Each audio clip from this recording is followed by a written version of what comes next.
Coming in at number 10 is Kang the Conqueror. Kang is a little bit of an interesting pick for this list, as he totally can be stopped and has been multiple times. Thanks to the advanced time period he comes from though, Nathaniel Richards has an increased lifespan, making him look 40 when he's actually 7 years old. That's fine, that doesn't make him unstoppable. What makes him unstoppable is a couple of things. For starters, as most people know, Kang has a huge relationship with time. A version of this guy exists at almost all moments of the time stream, and not just one version of him, as there have been Kangs from different universes that have shown up as well. So not only can Nathaniel Richards show up at any point in the time stream in any of his numerous identities that all have their own long history, but his alternate universe versions are almost always set to make an appearance in his place. And then, on top of that, until recently, Nathaniel had the ability to transfer his consciousness to another body when he passed away. Nathaniel, Rama Tut, Iron Lad, Kid Immortus, Scarlet Centurion, Immortus himself, Mr. Griffin, he who remains, whatever you want to call him, Kang the Conqueror is pretty much unstoppable. Number 9. Galactus. The being formerly known as Galen of the planet Ta lived before the modern cosmos in the previous cosmos. Galen gestated with the sentience of the universe for billions of years, transforming into the devourer of worlds, finding sustenance by ingesting entire planets, preferably those with living sentient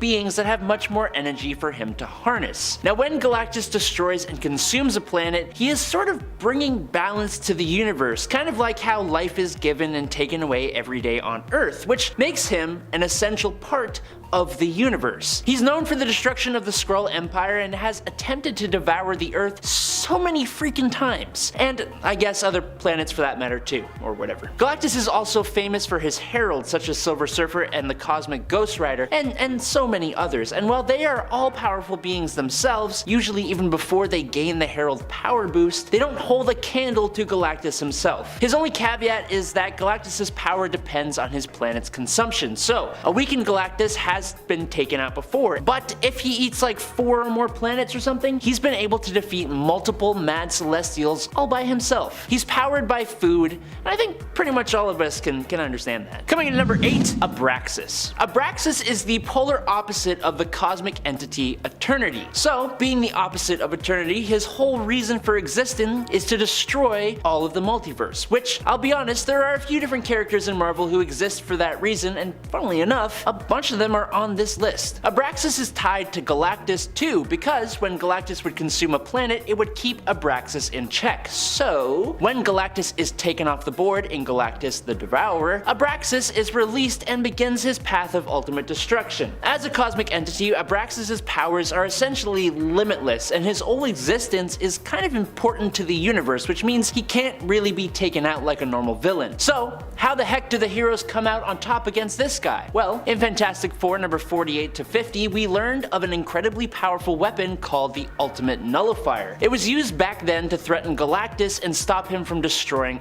our Earth. Now the heroes, specifically Reed Richards, ended up using the Ultimate Nullifier to essentially rewrite reality, destroying reality and remaking it so that Abraxas just never existed. That's the route we had to go to here. Kinda makes you wonder why Marvel would even write such a powerful villain in the first place, but Number 7. Mephisto. Within the Marvel Universe, Mephisto is, for all intents and purposes, the devil. He isn't actually. Technically, he is a demonic hell lord who rules over his own hell-like dimension and enjoys stealing people's souls by tricking them, and he does that by pretending he is the actual devil, playing on people's fears, so basically, he's the devil. While Mephisto is within his dimension, which he calls hell, he is immortal, omniscient, and impossible to destroy. It's only when he ventures into other realms that he can be defeated, but doing so just kind of returns him back to his own dimension. He has been a major player in the Marvel Universe since his creation and has been either a key or supporting player for many major events. He was the Snake in the old Adam and Eve story. He was directly responsible for the creation of Ghost Rider. He's infamously erased the history of Peter Parker and Mary Jane's marriage in order to save Aunt May's life. I mean,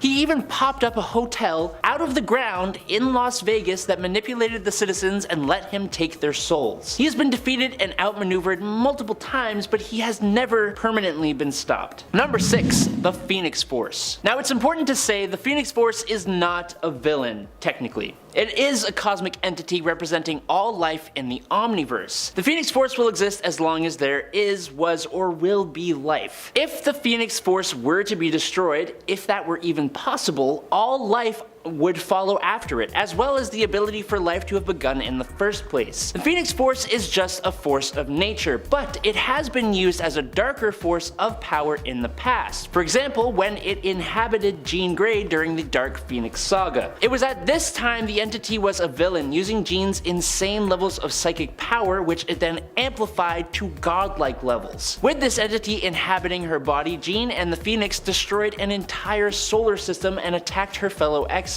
Jean had to actually bring her own end just to stop what was happening, and when the Phoenix regained its memories of all the evil it had done, it brought Jean back to life to help make things a little better. And that's not the only time. There was the whole X-Men vs Avengers thing, and there was that time that Thane, Thanos' son, had the Phoenix Force. Almost every time the power of the Phoenix Force comes up, it usually corrupts its bearer and makes like a big stink. Like a huge stink. Big old fart. Number 5. Dormammu. Most fans of Doctor Strange know Dormammu. This being composed of pure magic energy rules the dark dimension and spends most of his time taking over other realities as he finds them. He is essentially immortal and capable of wielding godly power over magic, the dead, souls, and pretty much anything, really. When he is in our reality, he can be thwarted and returned to his own, usually by the Sorcerer Supreme, but within the dark dimension, he reigns supreme and cannot be taken down like at all. Using his vast magical abilities and the influence of his power, he is constantly trying to invade our reality, and even when he is banished back or he is stopped, he always comes back eventually, and he has been doing this for millennia. Number 4. The Beyonder. The Beyonder is a singular entity with no duplicate versions of himself in other universes, similar to the Phoenix Force. And also a lot like the Phoenix Force, Beyonder is basically like a baby in that he is a younger member of a race called the Beyonders that are a near omnipotent alien race from a dimension outside of the multiverse. He is himself basically a whole universe.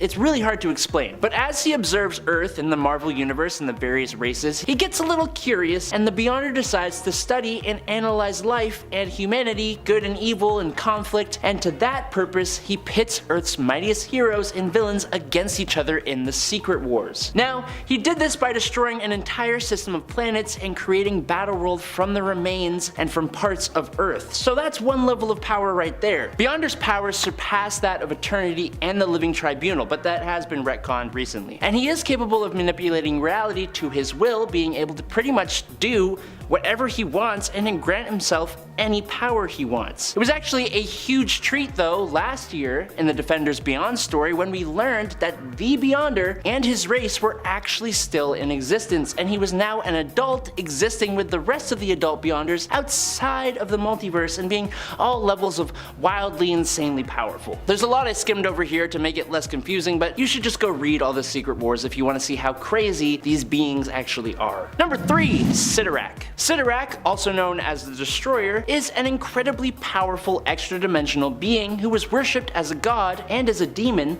by the primitive humans of Earth until he was banished back to the Crimson Cosmos, which is where he comes from. Now, as the Destroyer, Cyttorak's main goal is to just cause destruction and raise destructive power. Simple as that. To do this though, from the Crimson Cosmos, and also to win a wager with 8 other godlike deities like himself, he created the Crimson Gem of Cyttorak, which allows him to select a person to be his avatar, enhancing them to become the indestructible and immortal Juggernaut, which kind of gives us 2 different versions of Unstoppable all wrapped up into one package. You're welcome. Merry Christmas. That's for you. As the Juggernaut is essentially a physically unstoppable force of kinetic energy, unless you're the Hulk, I guess, then you can stop him.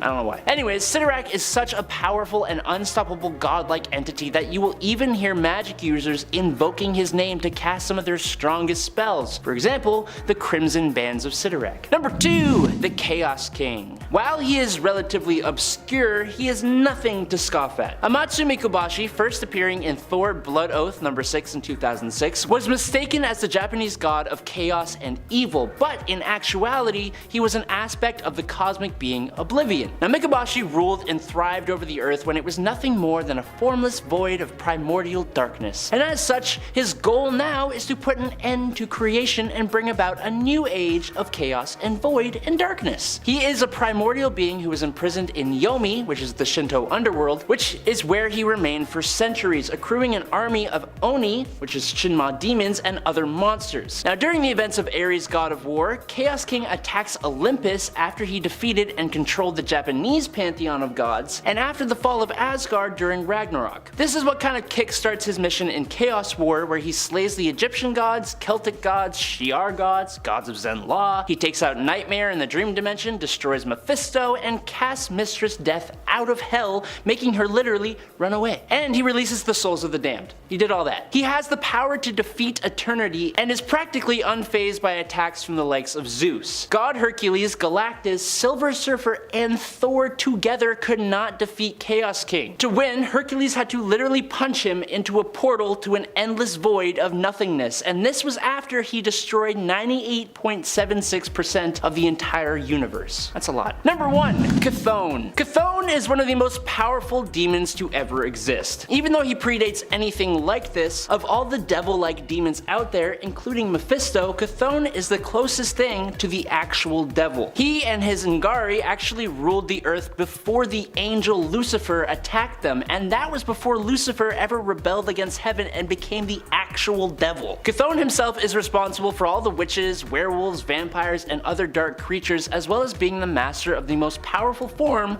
of magic, chaos magic, which is the same stuff used by the Scarlet Witch. The Scarlet Witch has altered all of reality with just a fraction of that magic, so yeah, it's a lot. His opposite, Oshter, is one of the 3 beings that make up the Vishanti, and they stand in direct opposition to Chthon specifically, creating the Book of Vishanti in response to Chthon's Darkhold. Other demons and dark sorcerers, including Dormammu and Mephisto, call on Chthon's name to cast some of their strongest spells, and the Sorcerer Supreme, Doctor Strange, was almost corrupted and permanently taken out by Chthon's mere presence alone. He is extremely hard to bring down, and even if you manage to do so, it's only a matter of time until he comes back. Number 10. Circe. Circe was a woman in ancient Greece whose beauty was apparently unparalleled. She married a wealthy prince, but he was a brutish, cruel drunk who she viewed as an animal, so she killed him before eventually coming into contact with the goddess of witchcraft, Hecate, who granted her 1/5 of her soul, which made her a master of magic capable of imposing her will and power on others. After Circe sold her soul, she became obsessed with regaining it from the dimension of hell where it had been sent. She is willing to do anything and sacrifice anyone to try and regain what she has lost. She is known for turning men into animals that serve as her minions, and has magic powers which allow her to open portals and teleport or give life to inanimate objects. She has geokinesis, the ability to possess people, as well as the ability to freeze time to pull herself and others out of a moment. She is a constant thorn in Wonder Woman's side and a constant source of chaos in the DC universe. Number 9. Black Adam. Teth Adam was a member of the Kandaki tribe in ancient Egypt, whose people were forced into servitude by a cruel pharaoh of the time. Most of his family was killed, but Teth Adam was able to escape with his nephew Amun when the wizard Shazam brought them to the Rock of Eternity to make Amun his chosen champion. Amun learned that he could share his powers with Adam, and the two returned to free their people. Amun wanted to find a peaceful solution, but Adam felt that peace was not an option and wanted revenge, so he killed his nephew in order to gain his power for his own. In the present day of the DC universe, he is the ruler of Kandak, and sometimes a member of super teams like the Justice Society. He flip-flops between being an anti-hero and a straight-up villain, but the fact that he once started World War III and murdered millions of innocent civilians makes me more than comfortable putting him on a villain's list. His enchantment from the wizard Shazam has granted him the strength of Shu, the speed of Horus, the strength of Amun, the wisdom of Zehudi, the power of Aten, and the courage of Mehen. This gives him super strength, speed, flight, and lightning casting abilities, which makes him capable of taking out most of the heroes of the DC universe with ease. The only people who seem to be able to consistently stop him are Shazam, who has pretty much the same powers, and of course, Superman. Number 8.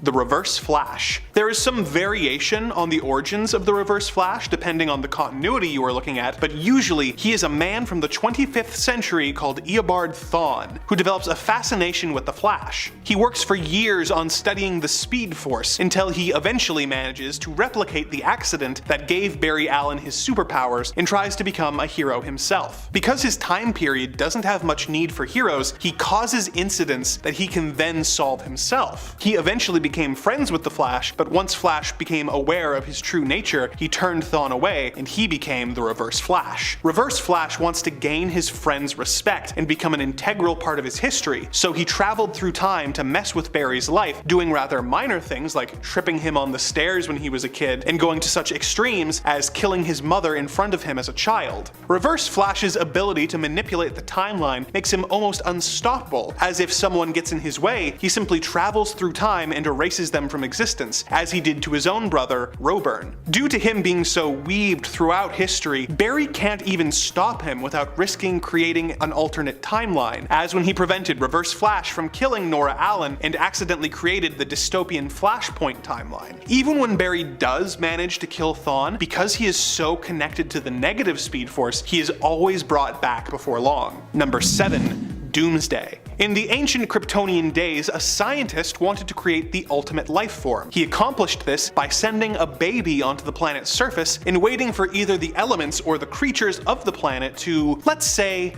help the baby buy the farm. He would then take whatever remains were left and clone the baby to create a stronger clone, effectively forcing evolution to create the most brutal and effective creature possible. After decades of this process, Doomsday was born. Doomsday is nearly impossible to defeat, being essentially invulnerable and super strong. If you do manage to hurt him, he has a powerful healing factor that will almost immediately undo the damage. If you manage to kill him, he not only comes back to life, but will be evolved to resist damage from whatever hurt him before. He is an unstoppable force that only gets better at fighting you each time. When he first came to Earth, he was able to tear through the entire Justice League, with them barely slowing him down, and the only person on Earth capable of standing up to him was Superman. Superman was eventually able to kill Doomsday, but it took him having to not hold back at all, and even then, the effort killed him in the process as well. Number 6. Parallax. Parallax is a parasitic demon entity that is the embodiment of fear. He spent years traveling the galaxy, causing civilizations to destroy themselves out of paranoia until the Guardians of the Universe trapped Parallax in the Green Lantern's central power battery on the planet Oa for billions of years. This yellow fear demon living in the battery is the reason that for years Green Lanterns were unable to affect anything that was the color yellow. Parallax influenced the mind of Hal Jordan, making him more and more anxious and self-doubting until he was driven mad by the destruction of his home, Coast City. In an effort to try and restore his home, Hal went on a rampage, killing the entire Green Lantern Corps and destroying the central power battery, allowing Parallax to graft onto Hal's soul, causing him to start going by the name Parallax and acting as a villain until he was eventually killed. The Spectre then freed Hal's spirit from the demon. Despite the fact that he can be trapped, Parallax is the embodiment of an emotional concept,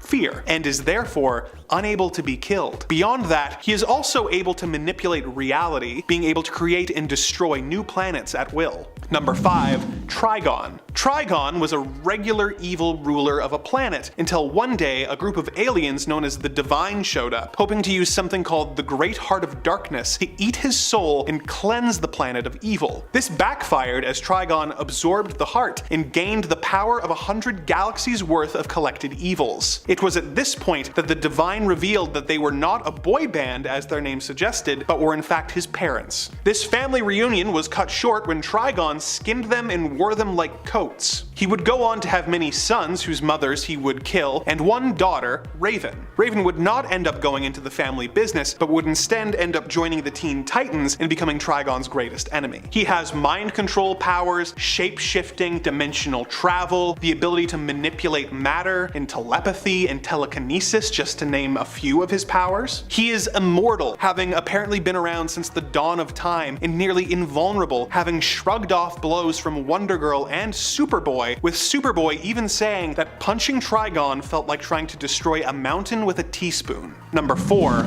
Darkseid. After the old gods died in a battle against evil, the planets New Genesis and Apocalypse were born. The latter fell under the control of an evil and tyrannical new god called Darkseid. New Genesis housed the source of all life, the life equation, and Darkseid became obsessed with finding its opposite force, the anti-life equation. He discovered that the anti-life equation was on the planet Earth and began a campaign to conquer the planet, bringing him into constant conflict with the members of the Justice League, particularly Superman.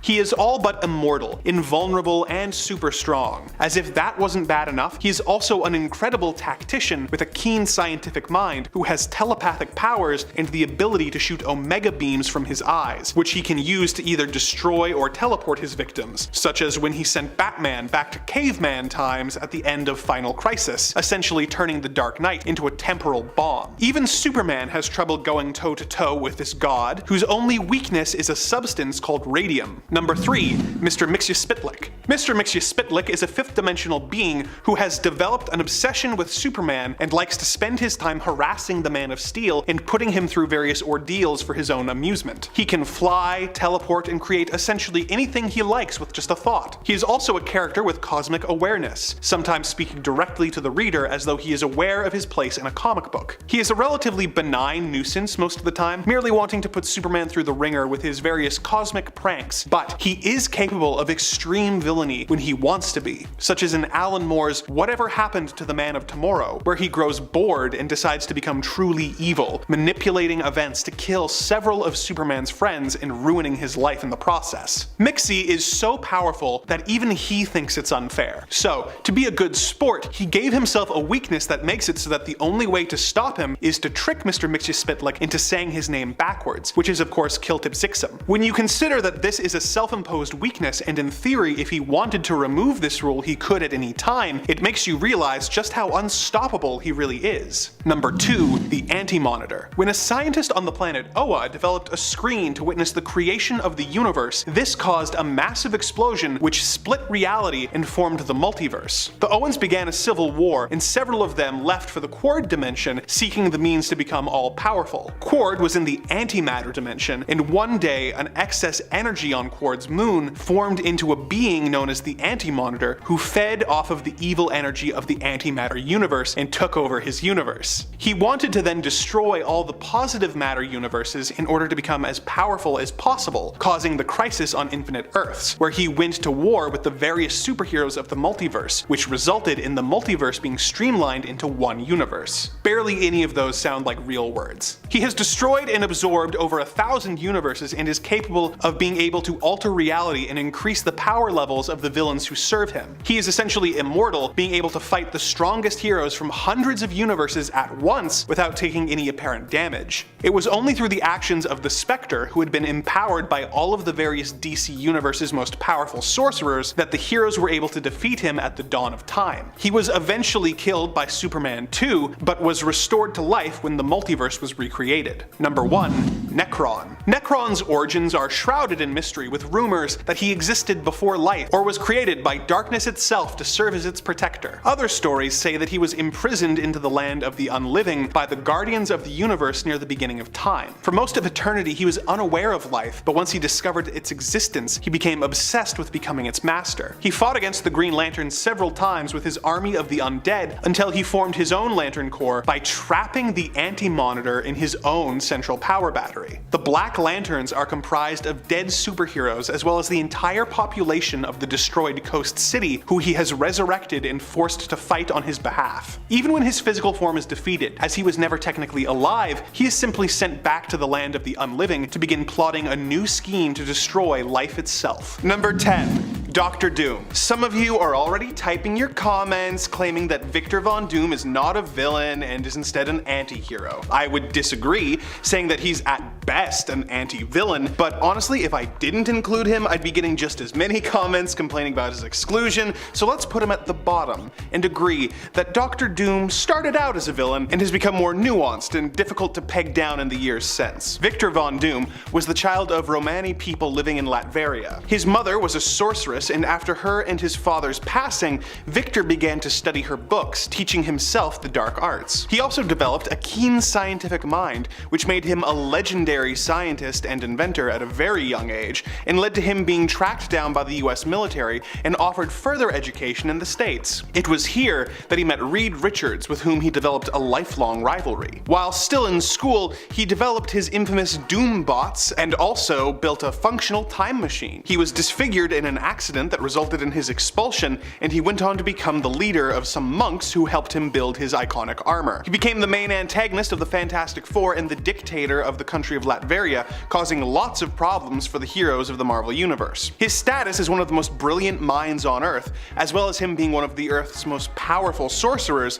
combined with his diplomatic immunity, makes him a force to be reckoned with for both the heroes and the villains of the Marvel Universe. In at number 9 is Sabretooth. Sabretooth is like the darker, bigger, and stronger brother of Wolverine. He isn't actually Wolverine's brother, but the fights between Wolverine and Sabretooth were the absolute most bloody, knockdown, drag-out, legendary fights that go to such drastic extremes, and that's because neither of these guys can really be stopped, since they both possess an absolutely massive, powerful healing factor. They share a lot of qualities, honestly. Sabretooth has adamantium-laced bones and claws, superhuman senses, superhuman attributes, and even psionic resistances as well. The thing about Sabretooth is that he is just pure animalistic fury, a mindless killing machine, but one who has the training to make him just that much more of a force to be reckoned with. Even when he is stopped, he's almost never fully destroyed because of that damn healing factor that makes him next to impossible to bring down. Sure, he doesn't warp reality or cross-dimensional barriers, but even when he was thrown into the pit on Krakoa, where he was trapped alive but unable to move, he still proved a problem as he figured out how to escape.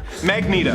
When Mac Eisenhart was a young man in Germany, he was subjected to many atrocities at the hands of the Third Reich, who sent him to Auschwitz for no reason other than being Jewish. He eventually escaped and became known as Erich Lenscher. He discovered that he had the ability to control the powers of magnetism, and after the war, used them to track down former German soldiers. He developed the belief that mutants and humanity could not coexist and became Magneto, a mutant dedicated to mutant superiority and the leader of the Brotherhood of Evil Mutants. He fought the X-Men several times over the years, but they eventually came to an uneasy truce, working together to form a refuge for their kind on the island of Krakoa, which is good for everyone as Magneto is a very difficult villain to stop and has stood up to the entire Avengers team, once reversed the Earth's magnetic poles, and also created a global EMP, which took out the world's technology, showing that he could plunge us back to the Dark Ages whenever he wants. Number 7. Apocalypse. The name of the game for Apocalypse, or En-Sabah-Nur, is survival of the fittest. His powers manifested back in ancient Egypt with the powers of immortality and the ability to alter the molecular structure of his own body. Now,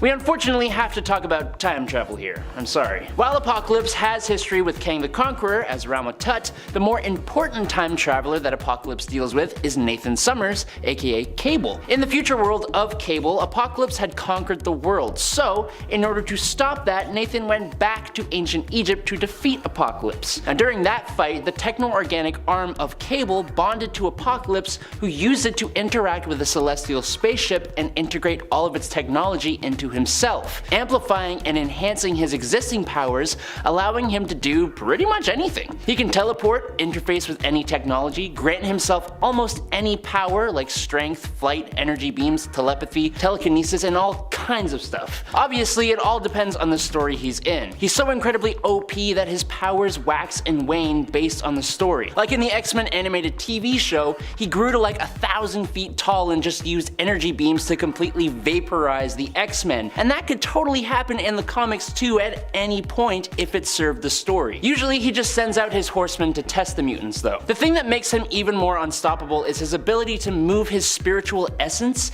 into new host bodies when his physical body is either worn out from his massive power or destroyed in a fight. Number 6. Hela. Hela is the daughter of Loki, who was appointed by Odin to be the goddess of death. He would come to regret this choice, as Hela soon began several attempts to steal his and his son Thor's souls and to conquer Asgard for herself. In one of her most disturbing plots, she cursed Thor with immortal life, but a frail and decrepit body. She eventually reversed this and moved to Las Vegas, where she began to feed upon the souls of the unlucky. As the goddess of death, she can't really die, and is able to heal any injury with great speed, even being able to come back from disintegration. She has the power to kill immortal beings with a simple touch, making her a force to be reckoned with for Thor, let alone the normal human heroes he works with. Number 5. The Fury. Many people may actually not know of the Fury, and there's a rather simple reason for that. The Fury came about in Marvel Superheroes UK, which is Marvel's attempt to branch out to British audiences and revamp Captain Britain. But it was also a way for Marvel to open up and explain the concept of the multiverse, and this all happened in the Crooked World story. This story deals with one of the most powerful reality warping mutants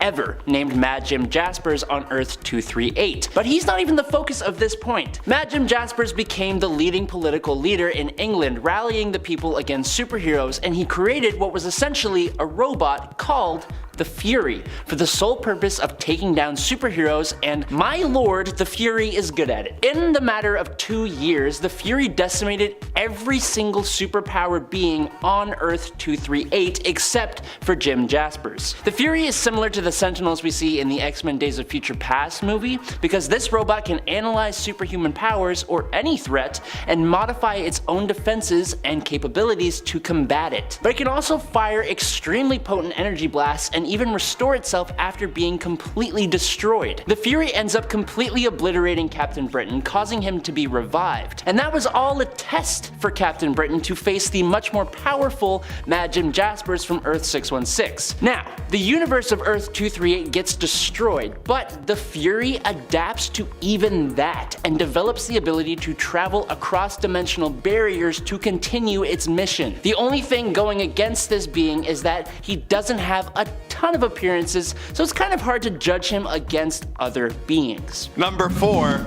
Thanos. Thanos was born on one of Saturn's moons, Titan, and had the deviant gene, which gave him thick purple skin as well as superior strength and heightened powers. He fell in love with a woman who turned out to be Death, and dedicated his life to impressing her by destroying as many living things as possible. Thanos has conquered countless worlds in his quest to impress Death, and is responsible for unleashing unspeakable horrors upon them. For instance, when he conquers a world, it is not uncommon for him to demand a tribute of the heads of everyone from the ages of 16 to 22. This insane demand is part of his plan to fulfill a request from Death to rid the universe of any of his offspring, and rather than put in the time to find out where and who his children are, he chooses to save time by implementing this method. As he is pretty much unstoppable for anyone but the most powerful superheroes, most planets are forced to go along with his insane demands. In his most iconic moment, he came up with a plan to acquire the Infinity Gems and wipe out half of all life in the universe in order to impress his love. Unlike many other evildoers who make these elaborate plans and then fail, Thanos actually pulled this off, getting all the gems and using the Infinity Gauntlet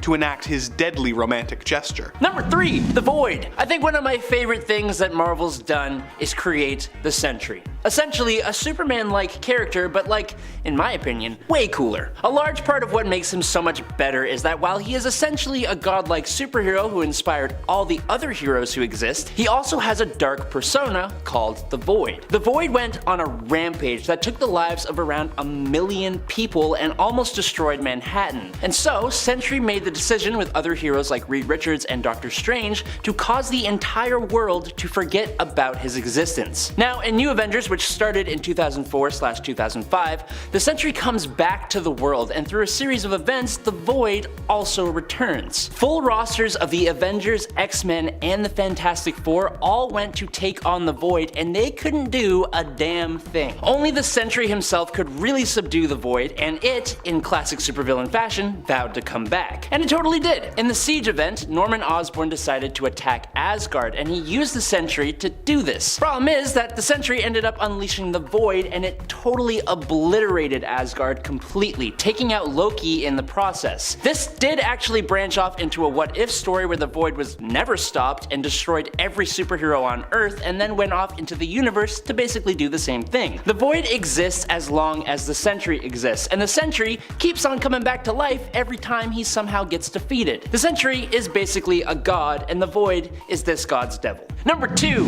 Zom. Just because Zom looks like your uncle's hairy big toe does not mean that you should underestimate him. Zom is one of the most powerful and scary extra-dimensional entities in existence, being described as worse than a dozen Umars. Umar is the sister of Dormammu, for anyone who wanted to know. Now, speaking of Dormammu, it took all of his power plus the help of the cosmic being Eternity just to restrain Zom with the magical chain called the Links of Living Bondage, and with an object called the Crown of Blindness. And with these tools, these massively powerful beings managed to trap Zom in a jar. No, I know it sounds silly, I'm downplaying it. It was actually an amphora, and Zom was trapped in a quote world beyond worlds in a quote time beyond all time. That was just his origin story though. Eons into the future, in Strange Tales number 156 from 1967, Doctor Strange unleashed Zom in a fight against Umar, but that was a mistake because now Strange had no way of taking on Zom, like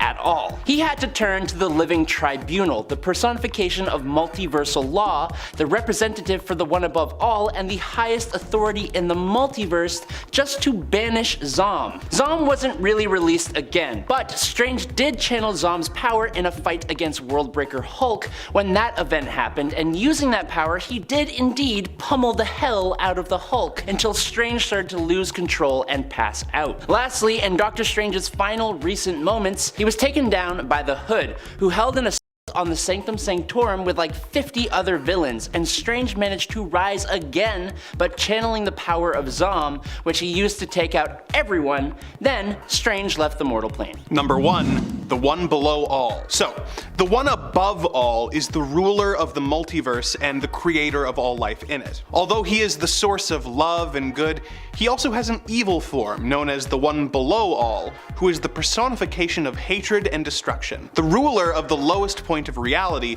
the below place, it is able to manifest itself on Earth through the mutagenic form of gamma radiation. This means that when Bruce Banner was caught in the gamma bomb, he was infused with this dark entity's power. The One Below All wants to become the only remaining thing in the multiverse and to destroy everything else. As he is incapable of having his own personality without a host, it waited until Hulk's father, Brian Banner, died to merge with him and take on his personality. The leader eventually managed to absorb Brian's soul in hopes of learning more about the One Below All, but was possessed by it instead. He is a terrifying foe who can never really be killed, and who, as a dark aspect of the One Above All, is technically also the creator of everything he's trying to destroy. If you want more information on the One Below All, check out our video attempting to explain the Immortal Hulk, where he is the puppet master pulling all the strings against the Green Goliath. Number 10. MODOK. This version of MODOK is not to be confused with the original form of the original Earth 616 MODOK, whose acronymic name ended originally in a C also. Where the Earth 616 MODOK C typically stands for computation or computing, this version of MODOK C stood for conquering. This MODOK hails from Earth 20051, first appearing in the 2000 series Marvel Adventures The Avengers. Here, MODOK successfully converts the Avengers into his own loyal minions by turning them into MODOKs. Fortunately for the Avengers, but not so fortunate for MODOK I guess, they would realize that this transformation was only temporary and would manage to break free from his control. Here, MODOK originally stood for Mental Organism Designed Only for Conquest. Number 9. MODAM. What happens when you combine MODOK with Doc Ock? MODAM! MODAM is actually a female version of MODOK. She was unique in the sense that she had long metallic Dr. Octopus-esque arms in addition to what MODOK had. She was also equipped with a Doomsday chair, and of course she had lipstick because she's a lady MODOK, so you know, we gotta know. Gotta have that lipstick. Initially, MODAM was Alinka Barankova before she was transformed, although for a time she was actually suspected to have originally been Hank Pym's first wife, Maria Travoia, but we learned the truth. She didn't last too long in the comics, about 10 years, first appearing in West Coast Avengers issue number 36, where we thought of course that she was Maria, and dying in Captain America issue number 3 in the late 90s series of that comic. Number 8. Ultimate MODOK. This version of MODOK definitely looks a lot more terrifying than most. This version of George Tarleton was the head of AIM in terms of their research division anyways, on their space station. He ended up transforming from man to machine to just straight up monstrosity, and the transformation happened pretty quickly there. During a fight against Galactus, Vision, also of Earth 1610, turned on him. In this reality, Vision is a female android who ended up ripping off Tarleton's head after he chose to sacrifice another AI that she had grown attached to during combat. From here, Tarleton would become more the kind of MODOK MODOK we'd know him for, with his head moving around on spindly, spider-like limbs and managing to survive despite being separated from his body. At one point, MODOK returns with his own Galactus cult and even manages to take hold of and control part of the Galactus swarm. Number 7. MODOK from Nick Fury, Agent of S.H.I.E.L.D. This version of MODOK also has an acronymic name that stands instead for Mental Organism Designed Only for Conquest. The acronym was likely changed for his name in this case because he appears in an animated show intended for general audiences, and Marvel therefore probably didn't want to go with the more traditional K for killing at the end because, you know, children, while still wanting MODOK though to be fearsome here. Instead of just focusing on, C for computing with C for, conquesting. This animated version of the character is pretty powerful in regards to what he can do. Not only is he a super genius who is said to rival even some of Marvel's greatest minds such as Reed Richards and Doctor Doom, but he can also fire deadly psionic bolts as well as straight up control minds. So, pretty crazy. Number 6. BRODOK. BRODOK is technically another version of another character on our list. BRODOK was created during a period in MODOK's life when they wanted to reinvent themselves by reforming. To do this, MODOK decided to work on his own image, his outer image, by building a new, more muscular, humanoid, and I'm sure what he thought was a more desirable form. In this new body, he took the name of BRODOK, which stands for Bio-Robotic Organism Designed Overwhelmingly for Kissing. However, after he was rejected, no kissing for BRODOK, he turned to the side of villainy once more, transforming those who had rejected him into monsters and causing the West Coast Revengers to reform in order to take him down. During MODOK's time as BRODOK, the capability to feel love was also added into his programming. So this is basically like an already powerful alternate version of MODOK, but with the addition of being able to love and also muscles.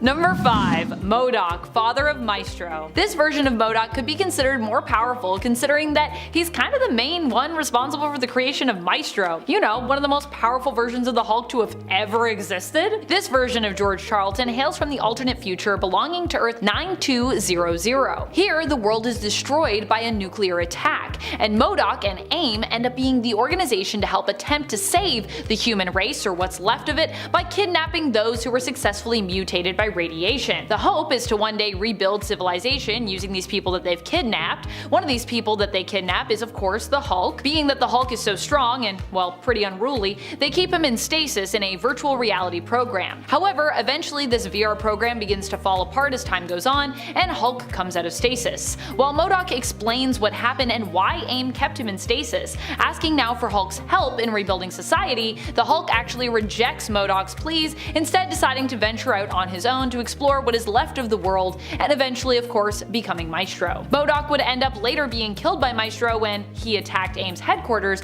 but not before MODOK was able to free the Abomination, updating him on the situation before setting him free to get revenge for MODOK on Maestro. Number 4. MODOK Superior. This MODOK is an alternate in the sense that he is a clone. He hails from the reality still of Earth 616, the main reality. He was created from a clone brain of George Charlton himself, but given a completely new body and a new personality. This version of MODOK would end up as a member of Intelligentsia and would surprisingly temporarily forge an alliance with S.H.I.E.L.D. At one point he almost betrayed S.H.I.E.L.D. and enacted a plan to destroy them before he realized that he was actually in love with Maria Hill, which prevented him from following through with said plan and resulted in him ultimately leaving S.H.I.E.L.D. This version of MODOK would continue down a path for good and would eventually set his sights on saving the world rather than destroying it, becoming a hero. He would temporarily control Ultimo's body, becoming Ultimodok. Although for a good while MODOK Superior had acted as a hero, he would return to the side of evil and more recently has even been spotted in the X-Men comics where he attacked a cruise ship. Later he ended up being rescued and recruited by Orchis as a contractor. MODOK's extremely intelligent and computational mind grants him the ability to basically see into probable futures. He also is considered to be tougher than the original MODOK as he doesn't have as many nerves, so he's not as capable capable of feeling pain. This version of MODOK was also the one who for a time lived as BRODOK, and he's kind of become like the main MODOK I think now, but still, you know, he wasn't the original MODOK, so I feel like we can count him. MODOK superior. Number 3, stop motion MODOK. Probably one of my favorite versions of the character comes to us from Marvel's MODOK, a short-lived stop motion animated series that only got 1 season sadly, despite it being a strangely amazing series, who honestly, if you haven't seen it, you should go watch it. I don't really spoil anything in this point, I'm just gonna tell you about it a little bit. In the show, Patton Oswalt voices MODOK, who starts off season 1 as the head of AIM before being tricked basically out of his position as he begins to go through a midlife crisis with his family, with even his wife, Jody, seemingly turning on him and asking for a divorce. Despite the trials and tribulations that MODOK goes up against, he perseveres, and it is for his resilience that I feel like he also deserves a spot on our list, despite his many failings throughout the show. And honestly, even despite those many failings, MODOK still manages, I will say, to end up on top in many ways, although often at the cost of his own and others' happiness. This version of MODOK also seems to have the actual family that MODOK's superior saw in a vision. However, this family wasn't real for MODOK's superior, who after learning that they didn't exist, sought to basically create his own version. Whereas for this version of MODOK, they're just his family and they're real and they do exist. Number 2, baby MODOK.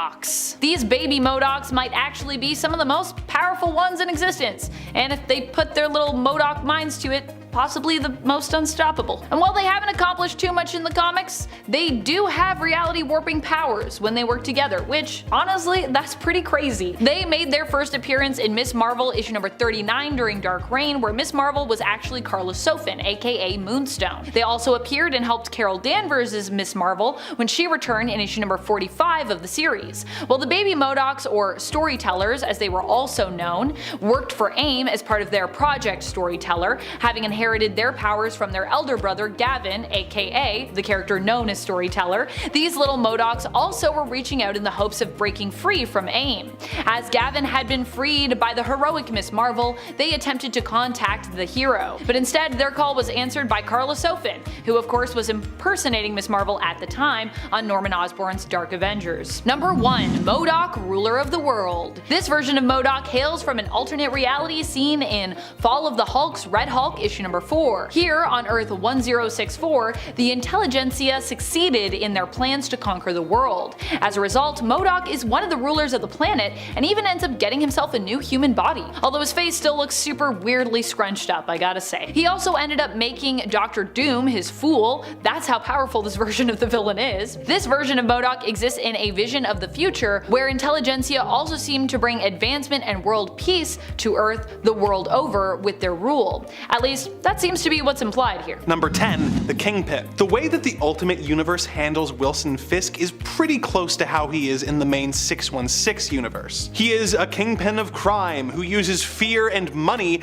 to avoid the consequences of his criminal actions. His activities are an open secret, but no one can get enough evidence together to actually stop him. Sure, he loses some fights over the course of his time in the comics, but he is unstoppable in a much more realistic and kind of depressing way because of the corruption that he has sown into the city. After obtaining a magical Egyptian relic known as the Zodiac Key, he found that without even having to use the item, it caused enough fear that he could run the city's crime almost unopposed. In a move that is an undeniable win on Fisk's part, he bought the merchandise rights to Spider-Man's likeness, meaning that he was making massive amounts of money off of his enemy. He was eventually arrested after trying to have the Ultimate Moon Knight killed, but when the ultimatum wave washed away much of New York, all of the records of his crime were destroyed in the disaster, and he was able to go free. He was permanently stopped when he was thrown out of a window by Mysterio though. Number 9, Sabretooth. Earth 1610's Victor Creed is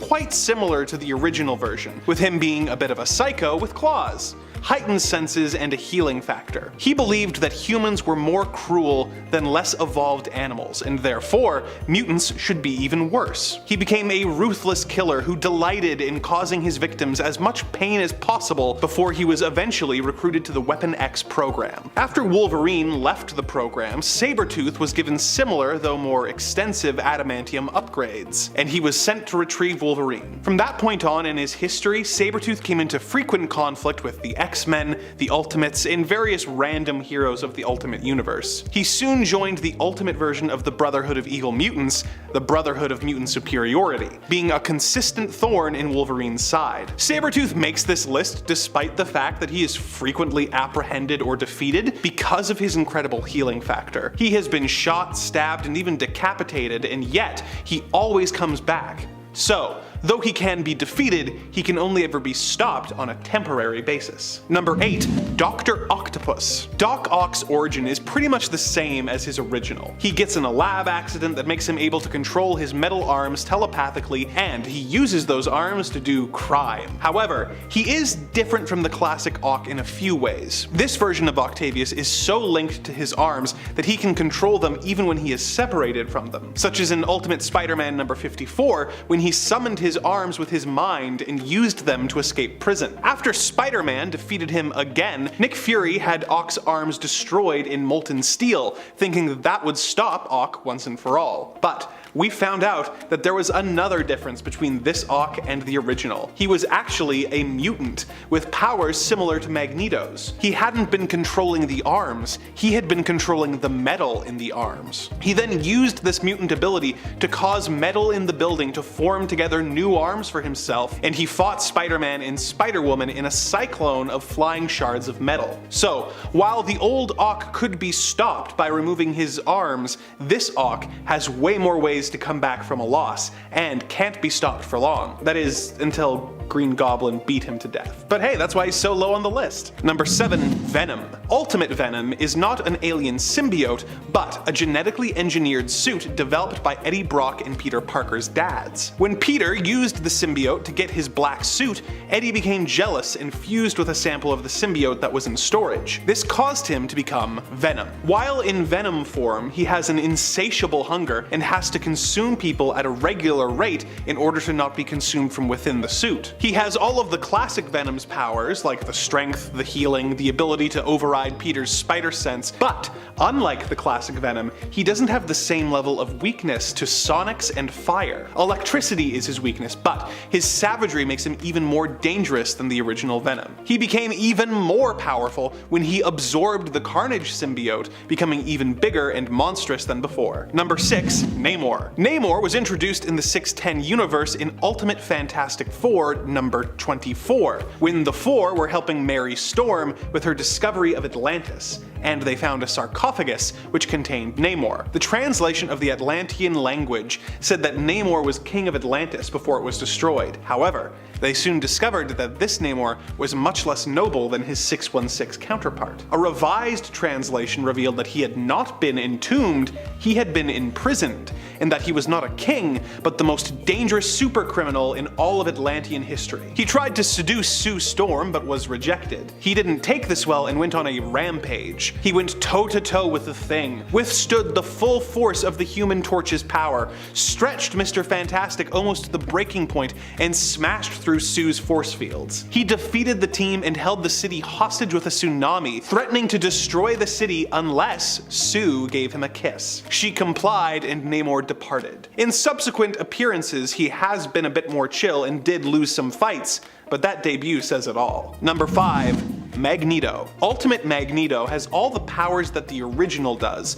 but none of his mercy. He doesn't just view mutants as superior to humans, he views humans as insects. In one of his most amazing moments, he stormed Washington with sentinels that he had reprogrammed and dragged the president naked onto the White House lawn to kill him. The only reason that he was stopped by the X-Men was because his own son, Quicksilver, saw that things had gone too far and betrayed his father, removing his helmet with his super speed. In his biggest plot, he actually proved how much of a nearly unstoppable force he could really be. In Ultimatum, Magneto had been driven mad at the loss of his children, and he decided that rather than destroying humanity in order to make the world safe from mutants, he's just gonna kill everyone. He uses a doomsday device and his powers to shift the world off of its axis, causing disasters all over the globe. Much of Europe, including all of Latveria, is frozen under a layer of ice ice, and New York is hit by a massive tidal wave. Millions of people all over the world die in the attack. He plans on using the plan again to decimate the rest of the world,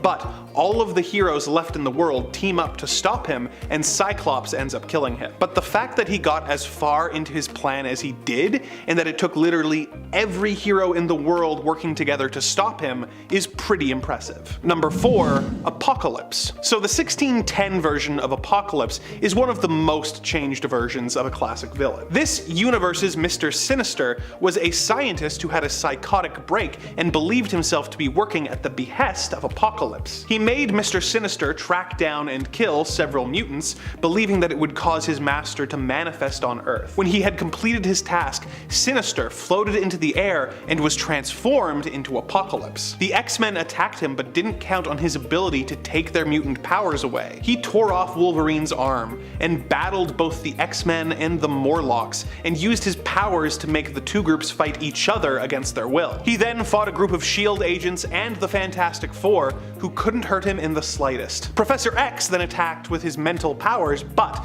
Apocalypse was somehow able to resist and overpower the Professor. It would have been curtains for Charles, but Jean Grey unleashed the Phoenix Force and destroyed the villain. So he was able to take on the combined forces of the Morlocks, S.H.I.E.L.D., the X-Men, and the Fantastic Four, and the only force powerful enough to cause him any trouble at all was the Phoenix Force, which, by the way, is much less villainous in the Ultimate Universe. Number 3. The Hulk. In the mainline Marvel Universe, the Hulk is a misunderstood creature who will go on rampages, but goes out of his way to protect innocent people, and ultimately does more good than harm. The Ultimate Hulk is a bit different. In this universe, Bruce Banner grew up hating his scrawny body, and was working to develop a new version of the Super Soldier Serum, which he tested on himself, transforming him into the Hulk. This Hulk causes a lot more collateral damage than his 616 version, routinely causing hundreds of deaths when rampaging through cities. He is also known for eating people that he doesn't like. He did a few heroic acts, but on the whole, he has done a lot more harm with his frequent rampages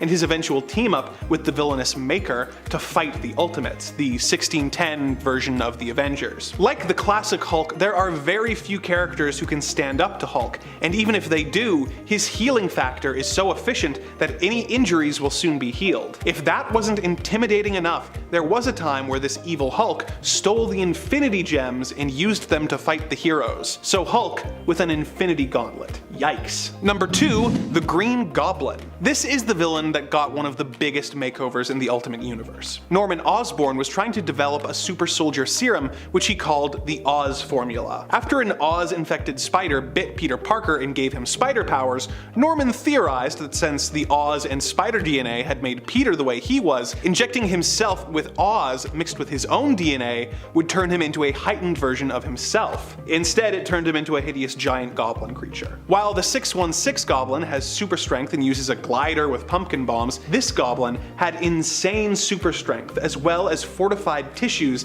that made him very difficult to hurt. He had a powerful healing factor and could launch fiery bolts of energy from his hands. True, Spider-Man would often foil his plans and he was presumed dead several times, but his real ace in the hole is that the Oz formula made him immortal, so he would always return to life. So even if you could stop him, it would never be long before he returned for revenge. Number 1. The Maker. Reed Richards is often called the smartest man alive in the Marvel Universe, and alongside the Fantastic Four, is one of Earth's greatest heroes. His ego has often led to him making some questionable decisions, but he has been instrumental in saving the Earth from several threats, including Galactus and the Skrull. Despite his heroics, we did witness a spectacular fall from grace for Reed in the Ultimate Comics universe, where the combined stress of the Fantastic Four breaking up and Sue Storm rejecting his marriage proposal caused Reed to snap and blow up his childhood home to fake his death, killing his family in the process. He went on to use aliens under his control to attack the heroes. He was eventually defeated and disfigured by the Human Torch and flung into the negative zone. But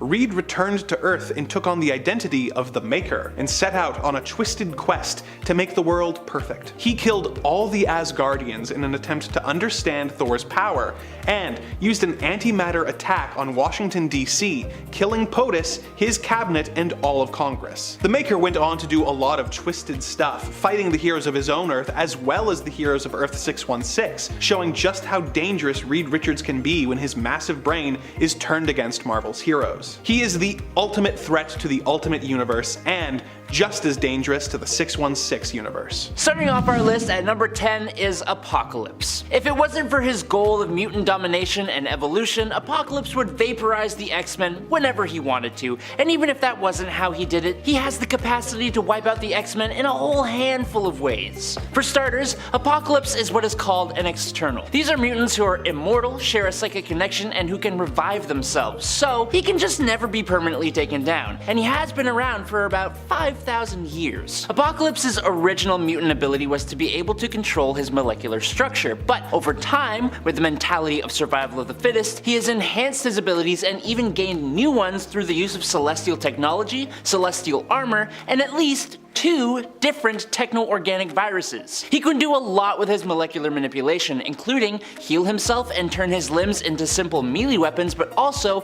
technologically complex weapons like plasma cannons. But I think the most impressive thing he can do is consciously and subconsciously grant himself a huge amount of powers at will. That makes him too much for the MCU already, and we haven't even talked about his celestial energy manipulation, his psionic abilities, or any of his countless horsemen of the apocalypse, all of whom were given power boosts by this unstoppable mutant. Coming in at number 9 is Thanos. Now before you come for me in the comments about how Thanos is literally already in the MCU, I want to point out the little fact that the version of Thanos from the MCU is like a schoolboy compared to the comic book version of Thanos. Thanos in the comics is an absolute monster.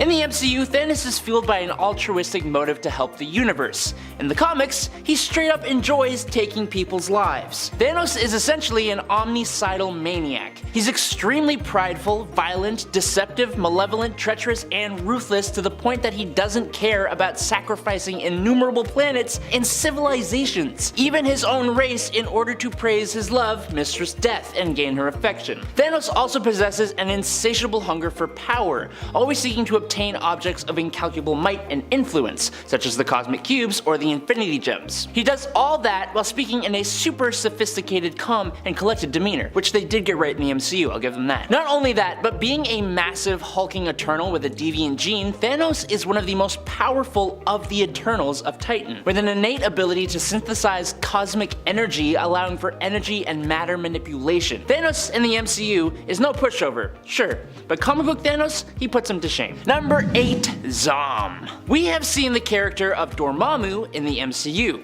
He was an insanely powerful mystical entity who Doctor Strange had to basically lose to 1,000,000 times and trick to defeat. Well, it took all of comic book Dormammu's power plus the help of the cosmic being Eternity just to restrain the extra-dimensional monster known as Zom, with the magical links of living bondage and the crown of blindness. And with these tools, these massively powerful beings only managed to trap Zom in an amphora, in a world beyond all worlds, in a time beyond all time. Well, when Umar, the sister of Dormammu, invaded Earth and Doctor Strange could not defeat her, he needed some way to put her down. The Ancient One told Doctor Strange about Zom, and Doctor Strange decided that he was going to unleash the monster to easily defeat Umar. Now, I don't know why the Ancient One thought this would be a good idea, because now, being free and not wanting to go back, Zom turned on Doctor Strange. Zom is so powerful that there was absolutely nothing that Doctor Strange could even do. Even if all the reality warping heroes and all the Avengers combined forces, they would not be able to defeat Zom. It took the power of the Living Tribunal, the representative of the One Above All and the judge of the multiverse,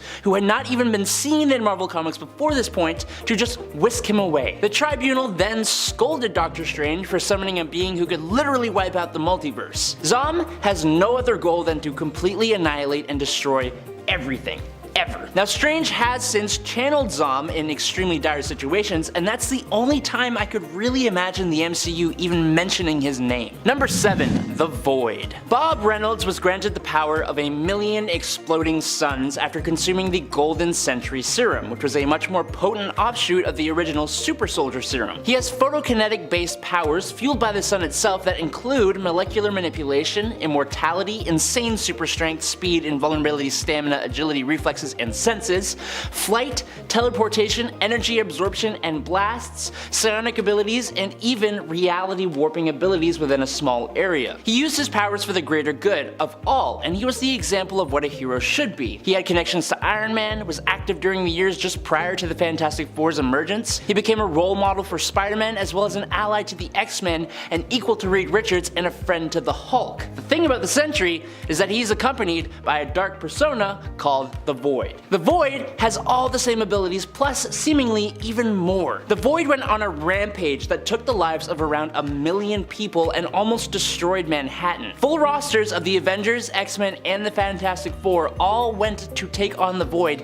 and they couldn't do a thing. Only the Sentry himself could really subdue the Void, and it wasn't even permanent. Now later on in the Siege event, Norman Osborn used the Sentry to attack Asgard, but this accidentally unleashed the Void, and it totally obliterated Asgard completely, taking out Loki in the process. Now this did actually branch off into a what-if story where the Void was never stopped and destroyed every superhero on Earth, and then went off to destroy the universe. The Sentry is basically a god, and the Void is this god's devil. They may be adding the Sentry to the MCU soon, but I seriously doubt they will make this character or his opposite as powerful as they are in the comics. Number 6. Null. Null is the literal eldritch god of all symbiotes. He's their creator. Null existed before the current version of the universe ever even came to be, in the black void of nothingness. One of his very first acts after he was awoken by the light created by the foundation of the universe was creating the all-black Necrosword. This was the very first symbiote, and it was immensely powerful. Using it, Null was able to slice the head clean off of a Celestial. For this insane feat of power, he was banished to a void where he worked more and more on the sword, and eventually he broke free and went out into the universe with the intent of wiping out various gods until he was defeated and he lost the sword to Gore the God Butcher. And if we want to talk about villains who should have been more powerful in the MCU, he is top of the list. Null then goes on to make more and more symbiotes who all share a hive mind under the control of Null. They eventually rebel and imprison Null inside the symbiote homeworld Clintar, but he is one of the strongest villains Marvel Comics has ever shown us. He faced off against all the Earth's heroes and nearly won. He has awoken, enslaved, and controlled Celestials, and even defeated the Sentry, ripping him in half and absorbing the Void. The only thing that defeated him was Eddie Brock's Venom wielding the Unit Power, aka Captain Universe, the protector of the universe, and the opposite to everything that Null represents. Number 5. Molecule Man. While attempting to fix an atomic-powered device, a 1,000,000,000-to-1 accident occurred, bombarding Owen Reese with radiation and transforming his body. Now, this man, Owen Reese, was the most powerful being in the entire multiverse. The accident also caused a minuscule hole between Earth's dimension and another, allowing the being who would eventually become known as the Beyonder to become aware of a universe teeming with life, which would lead to the events of the first and eventually second Secret Wars. Now, Uatu the Watcher, who used to never become involved in the events of Earth, sensed the Molecule Man and the danger that he posed. He contacted the Fantastic Four, warned them of the threat, transported them to face him, and the Fantastic Four couldn't do a damn thing to the Molecule Man, until Mr. Fantastic was able to deduce that the Molecule Man could not alter the molecules of living things. But that wasn't even a real limitation of the Molecule Man. That was just a subconscious limitation that the Molecule Man put on himself. The kicker is that, in reality, Reese's accident was caused by the Beyonders themselves. They created the Molecule Man as a singularity in every reality to basically use the villain as a device that would destroy its universe. The purpose of their experiment was to eventually destroy all all the Molecule Men at the same time just to see what would happen, which was a key part of the latest Secret Wars event. But Molecule Man, being used by Dr. Doom and eventually Reed Richards, was able to rebirth the entire cosmos. Could it work in the MCU? Sure, it could, but the character would just be a plot device. I doubt they would actually use him as an actual villain. Number 4, Abraxas. Abraxas is the polar opposite of the cosmic entity Eternity. This means his whole reason for existing is to destroy all of the multiverse, which, I'll be honest, there are a few different characters in Marvel Comics who exist for that reason, and funnily enough, a bunch of them are on this list. But Abraxas is also tied to the incredibly unstoppable cosmic entity Galactus. Whenever Galactus would consume a planet, it would keep Abraxas in check. So, when Galactus was destroyed in a story called Galactus the Devourer, Abraxas was released and begins his path of ultimate destruction. As a cosmic entity, Abraxas' powers are essentially limitless, and his whole existence is kind of important to the universe, which means he can't really be taken out like a normal villain can. So the question of how he was defeated is kind of important. In Fantastic Four number 48 to number 50, we learned of an incredibly powerful weapon called the Ultimate Nullifier. It was used back then to threaten Galactus and stop him from destroying the Earth. Reed Richards ended up using the Ultimate Nullifier to essentially rewrite reality, remaking it so that Abraxas just never existed. Abraxas is so unstoppable that we essentially needed a Deus Ex Machina just to defeat him. I think that if he was in the MCU, that's probably the only way they could make the story work, but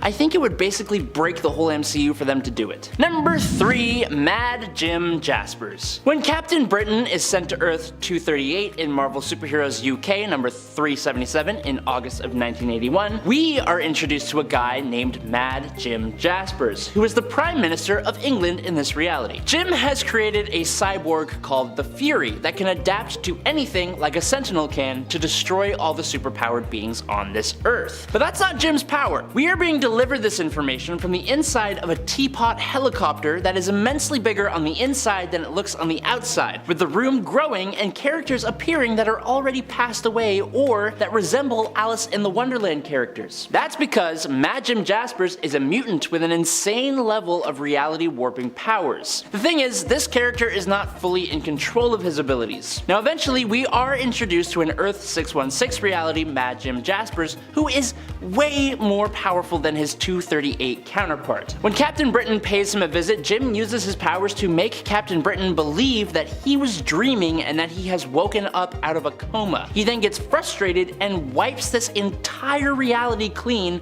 to start everything fresh. Now I don't know what the likelihood of getting Captain Britain into the MCU is. With the multiverse becoming more prominent, it's more likely, but this insanely powerful reality warper is not someone who I expect will ever make an appearance anytime soon. Number 2, the Chaos King. Amatsu Mikubashi first appeared in Thor Blood Oath number 6 in 2006, and he is the Japanese god of chaos, evil, and an aspect of the cosmic being Oblivion. Mikubashi ruled and thrived over the Earth when it was nothing more than a formless void of primordial darkness, and as such, his goal now is to bring about a new age of chaos and void and darkness. He is a primordial being who was imprisoned in Yomi, the Shinto underworld, where he remained for centuries accruing an army of Oni, Shinma demons, and other monsters. Now during the events of Ares God of War, Chaos King attacks Olympus after he had defeated and controlled the Japanese pantheon, meaning he had already done that and then he goes on to attack Olympus. And that was all after the fall of Asgard during Ragnarok. This is what kickstarts his mission in Chaos War, where he slays the Egyptian gods, the Celtic gods, Shi'ar gods, and the gods of Zen-La. He takes out Nightmare in the Dream Dimension, destroys Mephisto, and casts Mistress Death out of hell, making her literally run away, and releases the souls of the damned. He has the power to defeat Eternity and is practically unfazed by attacks from the likes of Zeus. God Hercules, Galactus, Silver Surfer, and Thor together could not defeat Chaos King. To win, this insanely powerful god of gods Hercules had to punch the Chaos King into a portal to an endless void of nothingness, and this was after he had already destroyed 98.76 96% of the universe. They wouldn't let Gore the God Butcher be as big of a threat to the gods in the MCU as he is in the comics. The Chaos King wipes out 90% of the universe. I just don't see it happening in the MCU at this time. It's just not gonna happen. And finally, in at number 1, the one below all. In Marvel Comics, there is a character called the One Above All, who hasn't really been seen all too often, but is essentially the equivalent to God, or the creator. Now we have gods like Odin and Zeus and Thor in Marvel Comics and the MCU, but this is kinda different. The One Above All is like the god of everything, the supreme ruler of creation and compassion. It's even been represented as the writers of Marvel Comics at one point, just to give you an idea. So the one below all, as you can imagine, is the antithesis to this, the personification of destruction and hate. Another way of looking at it is that the one below all is the one above all's Hulk form, although that kind of makes things a little bit more complex. The one below all is trapped in the below place and manifests in realities through gamma and gamma mutates. Basically, this means that the Hulk and other gamma mutated beings have fractions of the one below all's power and can be taken over by the one below all for him to try and escape and destroy everything. In an alternate future, it actually does this, taking over Bruce Banner's body and using his power to devour the cosmic entity Eternity and eradicate all life in not only this version of the cosmos, but even going into the next iteration of the universe, ensuring that nothing in that universe will continue to be. Luckily, this is prevented in the Immortal Hulk story, but I'm telling you, go read that story. The one above all and the one below all seem like beings that are just too conceptual that I don't know if they'd be making it into Marvel's cinematic universe. But the other part of this is that the Immortal Hulk storyline that features the one below all is way too graphic for it to be adapted to the MCU and Disney's brand. Number 10, Emperor Marco Ragnos. Marco Ragnos is a pretty spooky looking Sith Lord and Emperor. He battled Sith Lord Simus to become the new ruler of the Sith Empire, and take for himself the title of Dark Lord of the Sith. In his battle against Simus, he defeated him by separating his head from his body. Ragnos was a manipulative sort as Emperor and managed to hold onto his rule for hundreds of years by pitting his rivals against one another, thereby eliminating them as threats to his own rule. Even after his death, Ragnos' presence was felt, and he reappeared as a Force ghost, informing those who fought over his position that only the most worthy would succeed him. Millennia later, an attempt was actually made to even resurrect Ragnos using energy pulled from the Force through various Force nexuses found throughout the galaxy, and this attempt actually almost succeeded. Number 9. Savage Opress. Savage Opress is an interesting figure. He first appeared in Star Wars The Clone Wars. He is the younger brother of Darth Maul, who, like his brother, would also become a Sith Lord. However, he was also a Night Brother as well on his home world.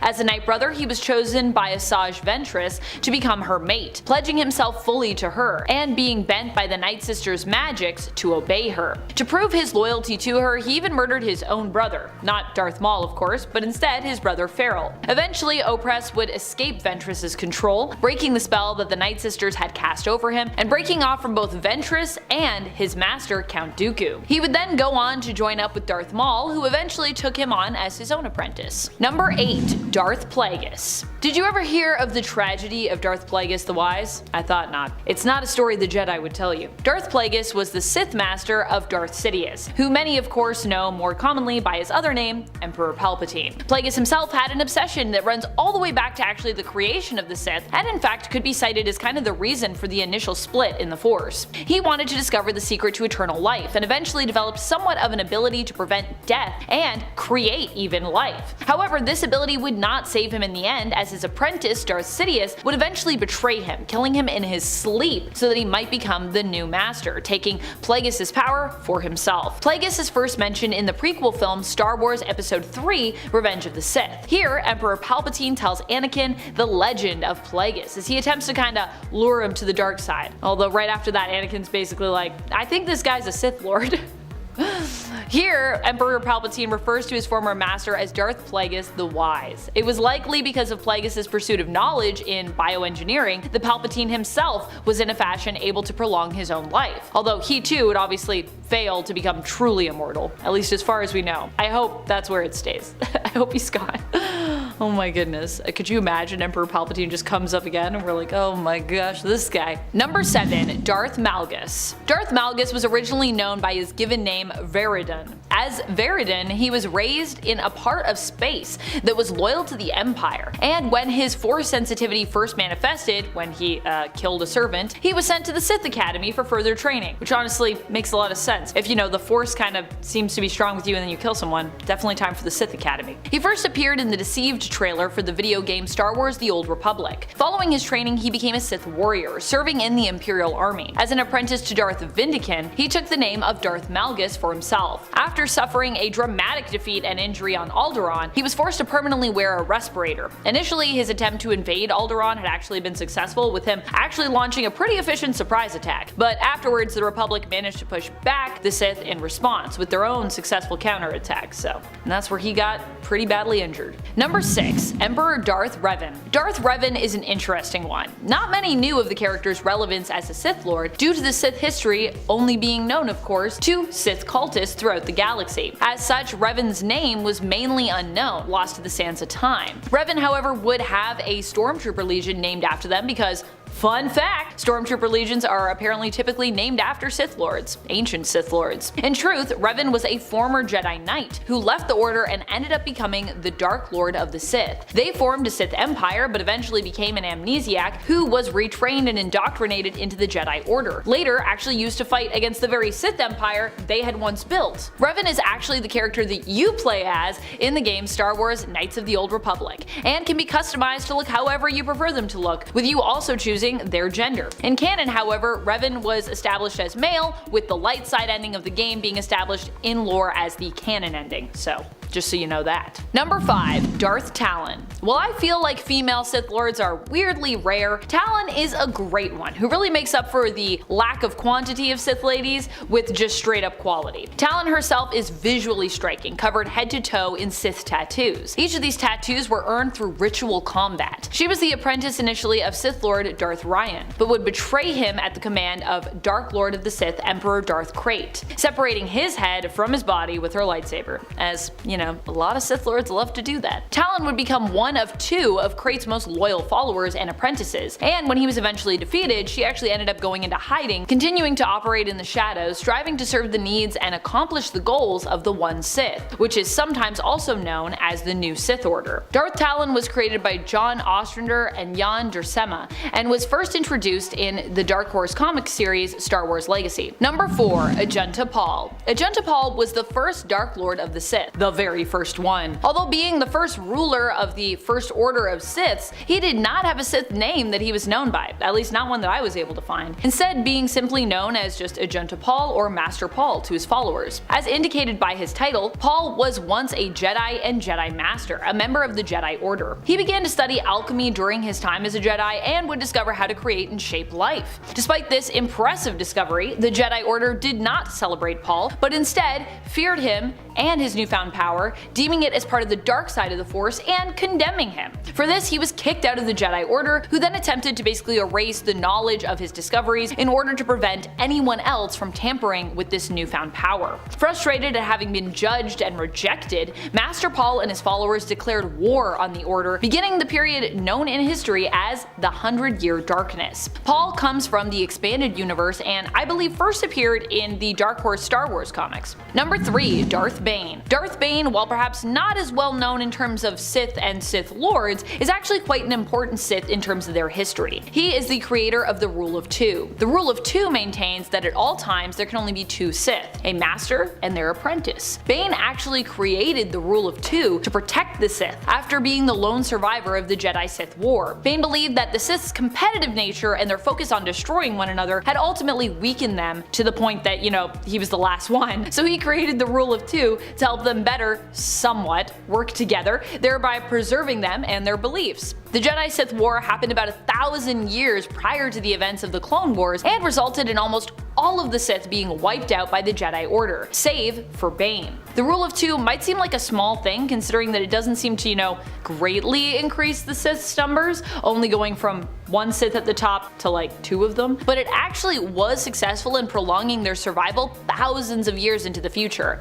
After the death of Darth Bane, who was killed supposedly by his own apprentice, the Jedi believed they had succeeded in wiping out all of the Sith, and a 1,000-year era of peace was ushered in. However, his apprentice survived, becoming the new master. With the Jedi left unsuspecting, this actually allowed the Sith to plot in the shadows, spreading their influence throughout the galaxy and bolstering their power in secret. Darth Bane first appeared in Star Wars: The Clone Wars. Number 2. Darth Zannah. Darth Zannah is relatively unknown even within the world of Star Wars itself, but still serves a super important role in the continuation and evolution of the Sith. Zannah was the apprentice of Darth Bane. She was trained to carry on the rules and teachings of Bane, including the self-preserving Rule of 2. We don't know much about her, or even really how she killed her master, but it's believed that she fought and killed Bane in a duel. Zannah has only been mentioned a few select times in Star Wars media, and is not only a mysterious figure to Star Wars fans, but also to characters within the world, as accurate historical records were, not really kept in regards to her life and her story. She was actually first mentioned in the novel Star Wars Episode 1: The Phantom Menace by Terry Brooks, based off the film, of course, of the same name. Here, Darth Zannah was first wrongfully referred to using the pronoun him, and this would actually later be corrected in other media, where instead it would be established that Zannah used the pronouns of she, her. Now we know Zannah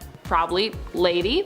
Be cool to actually hear more about Darth Zannah. I would be interested. Number 1. Emperor Darth Vitiate. Darth Vitiate is quite the Sith. While to me Darth Vitiate is not as well known, if you go hard when it comes to Star Wars, there is a chance that this is a Sith Lord you might recognize thanks to his extensive history and his impressive feats. Truly, this is a Sith Lord that earns the unstoppable part of this title. Darth Vitiate is the son of the Sith Lord Drameth. Even growing up, he showed a great penchant for power and influence, conquering his own village and people by the age of 10 on planet Madrius. Hearing of this, Lord Drameth came to see for himself what chaos his son had wrought and was killed by his son. Unafraid and filled with brazen confidence, Tenebrae, as he was known at the time, would end up making his way to Dark Lord of the Sith, Marka Ragnos, where he would prove himself and be rewarded with the title of Sith Lord, becoming known as Lord Vitiate. He would also go on not just to become a Sith Lord, but also take for himself the title of Emperor. Vitiate would set out with his forces to once more find and reclaim the Sith homeworld of Dromund Kaas, ushering in the new dawn for his Sith Empire. Seeking complete immortality, Vitiate also sought to gain